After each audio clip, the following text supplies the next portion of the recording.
ராதே கிருஷ்ணா. ராம் ராம்.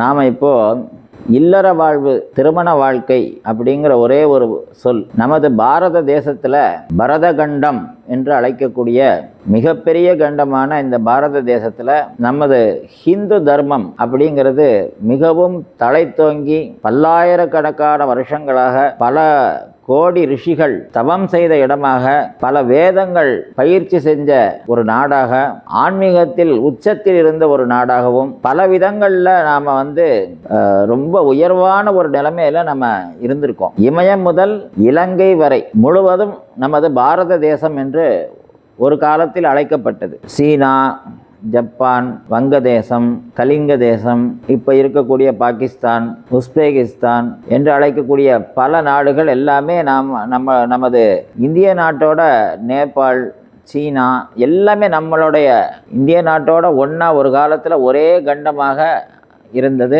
அதற்கு 56 தேசங்கள் என்று அழைக்கப்பட்டது அந்த காலத்தில். அது ஒவ்வொரு தேசங்கள்லையும் ஒரு குறுநில மன்னன் இருப்பார். இந்த 56 மன்னர்களுக்கும் யார் பெரிய மன்னராக இருக்காரோ அவருக்கு பேர் சக்கரவர்த்தி என்று பெயர். அதாவது நீங்கள் பிஎம் என்று சொல்கிறோம் இல்லையா, அந்த மாதிரி அந்த காலத்து சக்கரவர்த்தி என்று பெயர். 56 தேசங்களை ஆண்ட சக்கரவர்த்தி அப்படின்னு பல புராணங்களை நம்ம படிப்போம். அந்த 56 தேசம்னா என்னங்கிறதே நமக்கு தெரியாது. அதை நம்ம ஒரு வீடியோவில் நம்ம அதை சொல்லுவோம் கட்டாயமாக. 56 தேசங்கள் பேர் என்ன, அது இப்போ உள்ள வழக்கில் என்ன பேர்களை இருக்குது அப்படிங்கிறத பற்றி நாம் ஒரு விளக்கமாக ஒரு சொல்லுவோம். நம்ம இப்போ விஷயம் என்ன சொல்ல வரோம் அப்படின்னா, அப்படி உயர்வான நிலைமையில இருந்த நம்ம பாரத தேசத்தில் தொன்று தொட்டு பல ஆயிரக்கணக்கான பல கோடி வருஷங்கள்னு கூட சொல்லலாம். ஏன்னா 4,32,000 வருஷம் கலியுகம், அதில் 5,100 வருஷம்தான் இப்போ முடிஞ்சிருக்கு. ஸோ கிட்டத்தட்ட 84 லட்சம் வருஷம் 4 சதுர்யுகம்னு பேர். 4 யுகம். அப்படி 74 சதுர்யுகம் வந்தால் தான்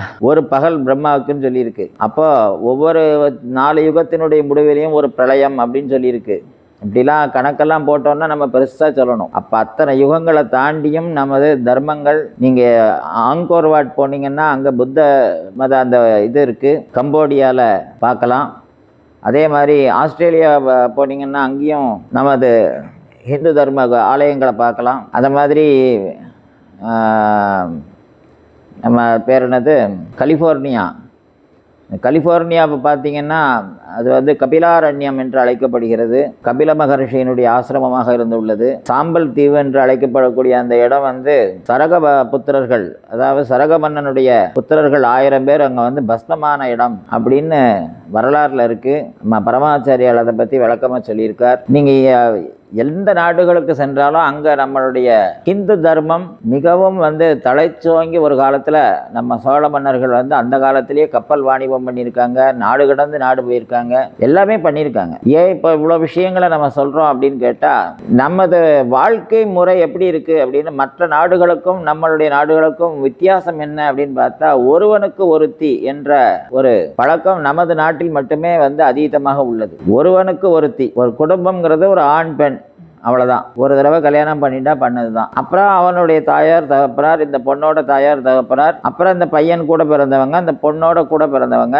அப்புறம் இந்த பையனுக்கும் பொண்ணுக்கும் பிறக்கக்கூடிய குழந்தைகள், இதுக்கு பேர் ஒரு குடும்பம். இந்த குடும்ப உறவு, இரத்த பந்தம் அப்படிங்கிறது மாமா, மச்சனன், சித்தப்பா, பெரியப்பா, அத்தை அப்படின்னு இது ஒரு தாய் மாமன், இந்த மாதிரி ஒரு அழகான ஒரு வடிவமைப்பில் அமைஞ்சது தான் நம்மளுடைய பாரத தேசம். வேறு எந்த நாட்டிலையும் இந்த மாதிரியான ஒரு அமைப்பு கிடையாது. இதில் கிடைக்கிற சந்தோஷம் வேற எங்கேயும் கிடைக்காது. இந்த திருமண பந்தத்தை பொறுத்த வரைக்கும் 8 விதமான கல்யாணங்களை நமது ஹிந்து தர்மம் சொல்லுது. எப்படி சொல்லுது அப்படின்னு பார்த்தா, பிராமியம், தெய்வதம், ஆர்ஷம், பிராஜாபத்தியம், ஆசுரம், காந்தர்வம், ராட்சசம், பைசாச்சம் என்று 8 விதமான திருமண விஷயங்களை நமக்கு பெரியோர்கள் பகுத்தறிஞ்சு கொடுத்துட்டு போயிருக்காங்க.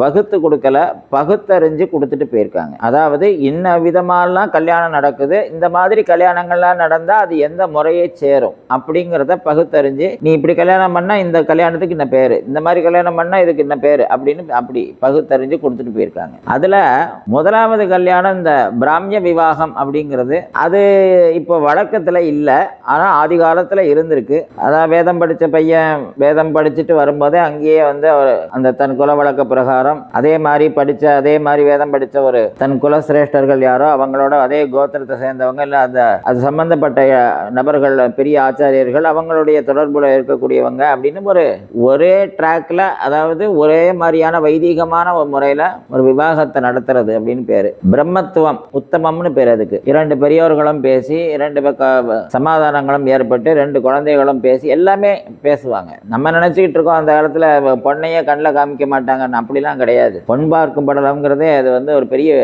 இதுவாக நடந்திருக்கு ஒரு காலத்தில். இந்த பிராமிய விவாகம் அது உத்தம விவாகம்னு சொல்லப்படுறது. 2வது தெய்வ விவாகம் அப்படின்னு சொல்லியிருக்கு. அது நம்ம அந்த காலத்தை பொறுத்த வரைக்கும் என்னென்னா தேவதைகளை பிரார்த்தனை பண்ணுறது, ஆலயங்களில் போய் நேரடியாக சுவாமியை பிரார்த்தனை பண்ணி அங்கே இருக்கக்கூடிய பிரம்மச்சாரி யாரோ அவங்கக்கிட்டேயே நேரடியாக வரன் கேட்டு கல்யாணம் பண்ணுறது. அந்த கல்யாணம் பண்ணக்கூடிய பையன் அந்த பொண்ணுக்கு ஈடாக 2 காளமாடு 2 பசுமாடை பொண்ணு வீட்டுக்கு தானமாக கொடுக்கணும் அப்படின்னு அது ஒரு காலம் 1000 வருஷத்துக்கு முன்னால் நடந்தது. இது அதுவும் இப்போ உள்ள காலத்துக்கு ஒத்து வராது. 3வதாக ஆர்ஷம். இந்த ஆர்ஷ விவாகத்தில் தான் இந்த பசுமாடை காணிக்கையாக கொடுக்குற விஷயங்களே அதுலேருந்து தான் ஆரம்பிக்கிறது. இந்த விலை கொடுத்து வாங்குறது அப்படிங்கிற விஷயங்களே ஆரம்பமாகுது. வரதட்சணை வேற மாதிரி அந்த காலத்தில் நடந்திருக்கு. பெண் வீட்டாரும் இவ்வளோ கொடுக்கணும், பையன் வீட்டார் இவ்வளோ கொடுக்கணும். எங்கள் வீட்டில் ஆடு 100 ஆடு இருக்குது, உங்கள் வீட்டில் 100 பசுமாடு இருக்குது, எக்ஸ்சேஞ்ச் பண்ணிப்போம். ஆர்ஷ விவாகம், அதாவது ஆர்ஷம்னா பாருஷதம் அப்படின்னு சொன்னால் பசு அப்படின்னு பேர். ஸோ அந்த பசுமாடை அடிப்படையாக கொண்டு ஒருத்தருடைய பொருளாதாரத்தை அந்த காலத்தில் தீர்மானிச்சிருக்காங்க. இவர்கள் கோடீஸ்வரங்க, இவங்க தனிகர்கள். ஒரு வீட்டில் ஒரு பசுமாடு வச்சுருந்தாலும் இன்றைக்கெல்லாம் நம்ம ஒரு 25 வருஷத்துக்கு முன்னால் ஒரு பைக் வச்சுருந்தா அவன் பெரிய பணக்கார பையன் அப்படின்னு இருந்தது. சரி, அதுக்கு ஒரு 25 வருஷத்துக்கு முன்னால் சைக்கிள் வச்சுருந்தா அவங்க பெரிய ஆள் அப்படின்னு இருந்தது. அதுக்கு ஒரு 25 வருஷத்துக்கு முன்னால் ஒரு மாட்டு வண்டி வச்சுருக்கான் அப்படின்னா அவன் பெரிய ஆள், ஏன்னா அவன் சொந்தமாக ஒரு மாட்டு வண்டி வச்சுருக்கான். அதுக்கு முன்னால் என்ன, நான் சொந்தமாக ஒரு பண்ணை வச்சுருக்கான், அவன் ஒரு 20 மாடு வச்சுருக்கான் அப்படின்னா அவன் பெரிய கோடீஸ்வரன். இது ஆதியிலேருந்து வந்திருக்கு அப்படி. ஸோ அதை அடிப்படையாக கொண்டு கொடுக்கல் வாங்கல் பண்ணி கல்யாணம், அது ஆர்ஷ விவாகம். ஆர்ஷ விவாகம் என்று பெயர். 4வதாக பிராஜாபத்தியம். தற்பொழுது வைதிக முறையில் பிராமண குலத்தில் நடக்கக்கூடிய விவாகங்களுக்கு பேர் பிராஜாபத்தியம். இந்த பிராஜாபத்தியம் என்று சொல்லக்கூடிய 5 விதமான விரதங்கள் இருக்கு. அந்த விரதங்களை அனுஷ்டானம் பண்ணி வேதம் படிச்சுட்டு அந்த அனுஷ்டானங்களை பண்ணி 5 நாள் கல்யாணம் பண்ணிக்கிறதுங்கிறது, கன்னிகாதானம் பண்ணி எல்லாம் செய்யறதுங்க. இது பிராஜாபத்தியம் அப்படின்னு பேர். இது எல்லா குலத்திலையுமே இருக்கு, வெவ்வேறு மாதிரி இருக்கு. 5வதா ஒரு கல்யாணம் ஆசுரம் அப்படின்னு பேரு. சுரஹா அப்படின்னா தேவர்கள்னு அர்த்தம். அசுரர்கள் அப்படிங்கிறது தான் ஆசுரம் அப்படின்னு நம்ம சொல்றோம். அசுரர்கள் வேற, ராட்சசர்கள் வேற. அசுர குலம் அப்படிங்கிறது நேர்மையான குலம் தான். அவங்களும் சில நேர்மை கோட்பாடுகளுக்கு கட்டுப்பட்டவர்கள். என்ன அப்படின்னா, ஆனா தாய் தகப்பனாருக்கு தேவையான பொருளாதாரங்கள் எல்லாம் கொடுத்துட்டு அவங்க திருப்தி படுற அளவுக்கு கொடுத்துட்டு, பொண்ணுக்கு பிடிக்குதோ பிடிக்கலையோ அவங்க தேவைகளை குடும்பத்துக்கு நிறைவேற்றி கொடுத்துட்டு அந்த பொண்ணை கல்யாணம் பண்ணிக்கிறது. இப்ப நிறைய கோடீஸ்வரங்க வீட்டுல 2ஆம் கல்யாணம் நடக்கிறதெல்லாம் அந்த மாதிரி தான் நடந்துகிட்டு இருக்கு. ஏன்னு கேட்டா கல்யாணத்துக்கு பொண்ணு கிடைக்கிறது இல்லை. ஸோ அப்ப என்ன தேவை, உங்களுக்கு என்ன தேவை, வீடு வேணுமா, வாசல் வேணுமா, என்ன வேணுமோ நாங்கள் கொடுத்துட்றோம், கல்யாணத்துக்கு பொண்ணு வேணும், சரி இந்தாங்க அப்படின்னு கொடுத்துட்றாங்க. இது ஆசுர விவாகம், அசுர விவாகம் என்று அழைக்கப்படுகிறது. அடுத்ததாக காந்தர்வம், காதல் திருமணம். இதற்கு சட்டம், நியாயம், தர்மம், சாஸ்திரம், சம்பிரதாயம் இது எதுக்குமே வேலை இல்லை. யார் மேல வேணாலும் காதல்ங்கிறது ஏற்படலாம். காந்தர்வம். இப்போ சகுந்தலை துஷ்யந்தன் அப்படிங்கிறத ஆதி காலத்துல புராண காலத்துல நாம படிச்சிருப்போம். இந்த புராண கதைகள்ல அந்த சகுந்தலை துஷ்யந்தன் காதல் வயப்பட்டாங்க. அப்போ பல ஆயிரக்கணக்கான வருடங்களுக்கு முன்னாலேயே இந்த காதல் திருமணம்ங்கிறது நடந்திருக்கு. கரெக்டு தான். ஆனால் அதுலேயும் நேர்மை இருந்தது. என்ன அப்படின்னா, யாரோ ஒருத்தருக்கு சரியாக பிடிக்கல, இல்லை பெரியவங்க யாரோ ஒருத்தர் பிடிக்கலன்னா அதை அதுக்காக ஒதுக்கி வச்சுருவாங்க. அதுக்காக அதை ஃபோர்ஸ் பண்ணி எனக்கு பிடிச்சிருக்கு, நான் என் தாய் தகப்பனாரை மீறி போய் கல்யாணம் பண்ணுவேன் அப்படின்னு ஒரு பொண்ணோ, தாய் தகப்பனாரை மீறி நான் கல்யாணம் பண்ணுவேன்னு ஒரு பையனோ கட்டாயமாக சொல்ல மாட்டாங்க. ஆனால் அப்படி ஒரு கல்யாணம் நடந்தால் அந்த கல்யாணத்துக்கு பேர் அவங்க 2 பேர் தான். இப்போ ஆணும் பொண்ணு மட்டும்தான் கல்யாணம் பண்ணிப்பாங்க. அதுக்கு சாட்சி பஞ்சபூதங்கள், நீர் நெருப்பு காற்று ஆகாயம் பூமின்னு சொல்லக்கூடிய பஞ்சபூதங்களை சாட்சியாக வச்சு, அது மலை மேலே வச்சு தாலி கட்டுறாரோ, கோயிலில் வச்சு தாலி கட்டுறாங்களோ, கல்லை சாட்சியாக வச்சு தாலி கட்டுறாங்களோ, மண்ணை சாட்சியாக வச்சு ஏதோ ஒன்று சாட்சியாக வச்சு கல்யாணம் பண்ணிக்கிறாங்க. அதுக்கு இயற்கையே சாட்சி. இது காந்தர்வ விவாகம், காதல் திருமணம். ஆனா இதுல பெற்றோர்களுக்கு எந்த விதமான பொறுப்பும் அங்க கொடுக்கப்படலை. இதுல பல பெற்றோர்கள் மனக்கவலை அடைகிறாங்க, பல பெற்றோர்கள் குலம் போயிடுத்தேன்னு அழுறாங்க, பல பெற்றோர்கள் குமுறி குமுறி அழுறாங்க, அவங்களால ஒன்றும் செய்ய முடியல. ஆனா ஆதியில ஒரு கட்டுப்பாடுன்னு ஒன்று இருந்தது. காதல் இருந்தா கூட தன் தகப்பனாருக்கு பிடிக்கல, தன் தாயாருக்கு பிடிக்கலப்போ பீஷ்மர் என்ன பண்ணார்னா, தன் தகப்பனார் ஒரு பொண்ணை காதலிக்கிறார், அவ மீனவ பெண்ணு, தகப்பனார் சத்திரிய குலம், இவரும் வீரபுருஷன் சத்திரியன். ஆனாலும் தன் தகப்பனார் விரும்பினாருங்கிறதுக்காக அந்த பொண்ணை கல்யாணம் பண்ணி வச்சுட்டார். கல்யாணத்துக்கு யாரும் காதல் கல்யாணத்துக்கு எந்த காலத்திலையும் புராணத்திலையும் இதிகாசத்திலையும் எதிர்ப்புங்கிறது தெரிவிக்கப்படவே இல்லை. இப்போ ருக்மிணி அதே மாதிரி கிருஷ்ண பகவானும் துவாரகா அரசனோட சண்டையிட்டு ருக்மிணியை தூக்கிட்டு தான் வந்தார். பொண்ணுக்கும் பையனுக்கும் பிடிச்சிருக்கு, கல்யாணம் பண்ணிக்கிட்டாங்க. அப்போ காதல் திருமணம் நடந்தது, ஆனாலும் அதுல நேர்மை இருந்தது. ஸோ அதுதான் இப்போ உள்ள காலத்துல நமக்கு அடிப்படை கட்டாயம் தேவை. தன் தாயாரையோ தகப்பனாரையோ அள வச்சுட்டு தன்னுடைய பாரம்பரியம் 3 தலைமுறை 4 தலைமுறையா இருக்கக்கூடிய நம்ம குடும்ப வம்சாவளியில் இருக்கக்கூடிய, இப்போ சொன்னனே நான், சித்தப்பா சித்தி அத்தை மாமா, இந்த உறவு முறைகள் அத்தனை பேரையும் நம்ம பகைச்சிக்கிட்டு அத்தனை பேருக்கும் பிடிக்காத ஒரு விஷயத்த நம்ம நம்மளுடைய ஒருவர் சுகத்துக்காக வேண்டி நாம ஒரு தீர்மானம் எடுத்து பண்ணும்போது அது நமக்கே அது தோஷமாக எதிர்காலத்துல மாறும். அது இன்னைக்கு தெரியாது. அப்போ இந்த காந்தர்வ விவாகம் மட்டும் என்ன இருந்தால் கொஞ்சம் டிஃபிகல்ட்டாக எடுத்து, அதாவது ஒரு 1000 வருஷத்துக்கு முன்னால் புராண காலங்களில் இருந்த காதலுக்கும் இப்போ உள்ள காதலுக்கும் நிறைய வேறுபாடு. அதனால அந்த இஷ்டம் போல தான் தோன்றித்தனம் அப்படின்னு பேர், அது இஷ்டம் போல வாழ்றதுன்னு பேர். அது ஒன்றும் செய்ய முடியாது, காலத்தோட கோலம் அப்படி தான் இருக்குது, அது ஒன்றும் செய்ய முடியாது. அடுத்ததாக ராட்சச விவாகம்னு பேர். இந்த அசுர விவாகத்துக்கும் ராட்சச விவாகத்துக்கும் என்ன வித்தியாசம் அப்படின்னு பார்த்தோம்னா, அசுர விவாகத்திலேயாவது தாய் தகப்பனுக்கு வேணுங்கிறதெல்லாம் கொடுத்துட்டு அவங்க திருப்தி படுற அளவுக்கு பொருளாதாரங்களை கொடுத்துட்டு அதுக்கப்புறமா பொண்ணத்துக்கு கூட்டிட்டு வந்தாங்க. ஆனா இந்த ராட்சச விவாகத்துல அப்படி கிடையாது.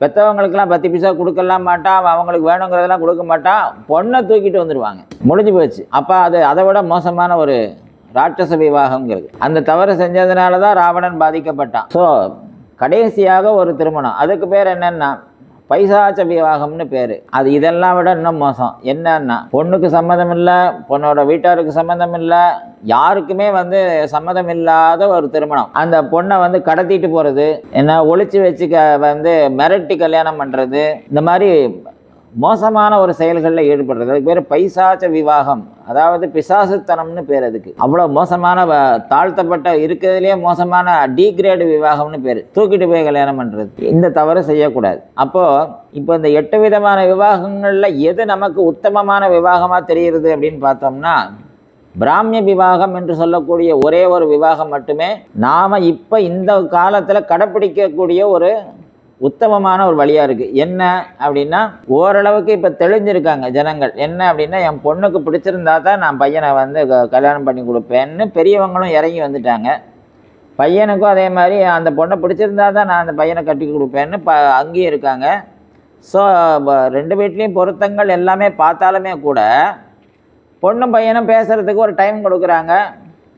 2 பேருக்கும் பிடிச்சிருந்தா மேற்கொண்டு பேசுவோங்கிறாங்க. ஸோ இந்த அளவுக்கு ஜென்டிலாக பெரியவங்க இறங்கி கீழே வந்துட்டாங்க. அப்போது பிள்ளைகளும் அதுக்கு தகுந்த மாதிரி கொஞ்சம் அனுசரித்து வாழணும். நமக்கு பிடிச்ச ஏதோ ஒரு கணவன் கட்டாயம் அமைவான், நம்ம அப்பா நம்ம மீறி ஒன்றும் பண்ண போகிறதில்ல அப்படிங்கிறத மனசில் அதை உணரணும்.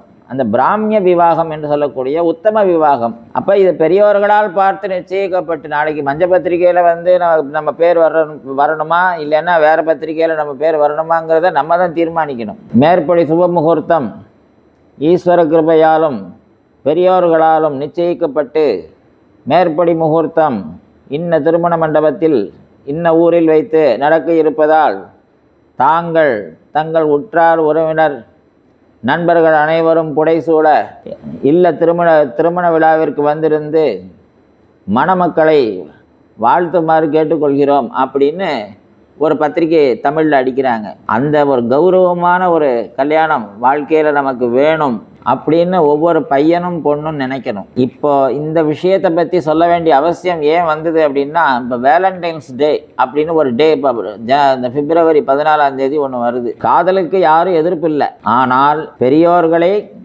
நாம் கஷ்டப்படுத்தாமல் நாம் நம்மளுடைய சுய அபிலாஷைகளையும் நிறைவேற்றிக்கணும், பெரியவங்களுக்கும் தொந்தரவு கொடுக்கக்கூடாது, நம்மளுடைய உறவு முறைகளுக்கும் நம்ம எதிர்ப்பு இல்லாமல் பார்த்துக்கணும்.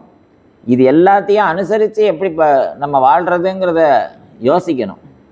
அப்போ இந்த உத்தமமான விவாகம் என்று சொல்லக்கூடிய இந்த பிராமிய விவாகம் அப்படின்னு சொல்லக்கூடிய விஷயத்தை இப்போ உள்ள காலத்தில் கடைப்பிடிக்கிறது தான் உத்தமமான ஒரு வாழ்க்கை என்று நாம் நினைக்கிறோம். இன்னொன்று இப்போ உள்ள காலத்தில் அதுதான் நடந்துக்கிட்டும் இருக்குது, ஓரளவுக்கு கரெக்டாக நடந்துக்கிட்டு இருக்குது. இப்போ நிறைய படித்த பையன் படிக்காத பொண்ணு, நிறைய படித்த பொண்ணு படிக்காத பையன், அதெல்லாம் பிரச்சனையே இல்லை. ஏன்னா படிப்பும் வாழ போகிறது இல்லை.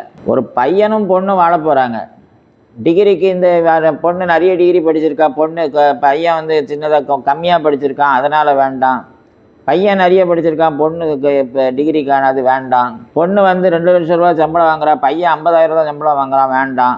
பையன் வெளிநாட்டில் 4 லட்ச ரூபா சம்பளம் வாங்குறான், பொண்ணு சம்பளம் காணாது, வெறும்னா 80,000 தான் சம்பளம் வாங்குறாங்கிறான். இந்த படிப்புக்கு படிப்பு, டிகிரிக்கு டிகிரி, சம்பளத்துக்கு சம்பளம், இதுக்கு வேறு கல்யாணம் இல்லை. இது பொருளாதார கல்யாணம்னு பேர் இதுக்கு. ஒரு பையனுக்கும் பொண்ணுக்கும் கல்யாணம் பண்ணி வைக்கணும். அவங்க 2 பேர் மனநிலையை ஒத்துழைக்கணும், அப்போ தான் குடும்பம் நடத்த முடியும். அதனால் இந்த பிராமிய விவாகம் அப்படின்னு சொல்கிறது பெரியோர்களால் பார்த்து நிச்சயிக்கப்பட்டுங்கிற ஒரு வார்த்தையை நாம் பத்திரிகையில் எழுதுகிறோம். அந்த வார்த்தை சாதாரண வார்த்தை இல்லை, பெரியோர்களால்ங்கிற வார்த்தை. ஏன்னா அவங்க நிறைய வாழ்க்கையில் அனுபவங்களை பார்த்து, நிறைய அடிபட்டு, நிறைய உலக விஷயங்களை கண்ணால் பார்த்து, அக்கம் பக்கத்தில் நடக்கிற சம்பவங்களை பார்த்து, அவங்க அதே இளம் பிராயத்தை தாண்டி வந்திருக்காங்க. அவங்களுக்கு அதனுடைய வலியும் வேதனைகளும் நல்லதும் கெட்டதும் எல்லாம் தெரியுங்கிறதுனால பெரியவங்க பார்த்து ஒரு வார்த்தை, இது ஓகேப்பா, சரியாக இருக்கும் உனக்கு அப்படின்னு அவங்க அந்த ஒரு வார்த்தையை சொல்லணும்.